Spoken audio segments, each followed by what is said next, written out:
Anak, may bisita ka. Sino po, Nay? Oh, anak, na paano ka? Ba't parang nakakita ka ng multo? Wala, Nay. Ma'am, kamusta naman po yung anak ko sa school? Isusumbong ko si Kyle sa inyo, ma'am. Ma'am, bakit? May ginawa ba siya? Yang anak mo kasi. Ano po, ma'am? Napakagaling, oo. Masipag at matalino yan sa school, ma'am. Opo, tama, Nay. Ay, buti naman. Akala ko kasi kung ano nang ginagawa nito eh. Kaso ano, ma'am?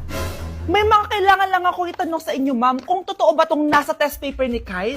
Patay ako nito. O sige, ma'am. Unang tanong, anong pangalan ng nanay mo? Susan, ang sagot niya. Tama ba, ma'am? Tama naman, ma'am. Pangalawa, ano ang trabaho ng nanay mo? Ang sagot niya, housewife. Tama ba? Oo, ma'am, tama. Okay. Pangatlo, ano ang gustong ginagawa ng nanay mo sa'yo? Pinaglulutuan, binibigyan ng baon. Tama ba? Oo naman, mahal na mahal ko yan si Kyle.